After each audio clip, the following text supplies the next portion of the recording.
사찰 문화재 관람료 징수를 비판했다가 봉이 김선달이라고 비판을 했다가 불교계와 갈등을 빚은 더불어민주당의 정청래 의원이요. 이재명 후보 측의 핵심 인물들로부터 탈당 권유를 받았다고 본인이 스스로 SNS에 밝혔습니다. 정청래 의원은 어제요. 자신의 SNS에 이른바 이핵관, 이재명 핵심 관계자, 이핵관이 찾아왔다면서 이재명 후보의 뜻이다라면서 불교계의 지금 분위기가 심상치가 않으니 정청래 의원 당신이 좀 자진 탈당하는 게 어떠냐 이렇게 제안을 받았다라는 겁니다. 자, 이어서 정 의원은요. 자신은 컷오프 때도 탈당하지 않았다면서 내 사전에 탈당과 이혼은 없다라고 단호하게 거절을 하고 돌려보냈다고 언급을 했습니다. 자, 그러면서 정청래 의원은요. 탈당하지 않겠다는 의사를 다시 한번 재차 강조하기도 했는데요. 자, 정청래 의원의 이른바 이핵관의 탈당 권유 주장, 이에 대해서 송영길 대표는 이런 답을 내놨습니다. 그건 잘 모르겠습니다. 잘 모르는 일이고요. 우리 당 입장은 여러 가지 부적절한 비유를 한 것에 대해서 불교계에 그런 사과를 공식적으로 했고, 정청래 의원 문제뿐만 아니라 이걸 계기로 드러난 종교 편향에 대한 오해 문제나 문화재 보존에 있어서의 불교계가 가졌던 여러 가지 억울한 점들을 잘 살펴서 제도적으로 그걸 해결해 보겠다는 게 제 입장입니다. 자, 정청래 의원은 이재명 후보 측 핵심 관계자, 이른바 이핵관이라는 표현을 썼습니다.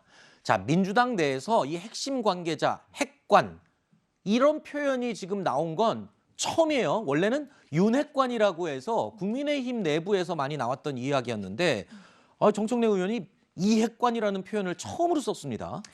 글쎄요, 아마 정청래 의원이 어제 페북에 올린 걸 보면 굉장히 좀 고통스러운 심경을 좀 표출한 것 같습니다. 그러니까 작년에 국정감사에서 한 발언이 본인이 잘 모르고 했다고 해서 2번 사과를 했고요. 어쨌든 이제 그게 굉장히 당에 부담이 돼서 당의 당대표하고 이재명 후보조차도 사과를 했고요. 네. 엊그저께 같은 경우는 정세균 전 총리를 비롯한 30여 명의 또 의원들이 가서 800까지 했고, 네.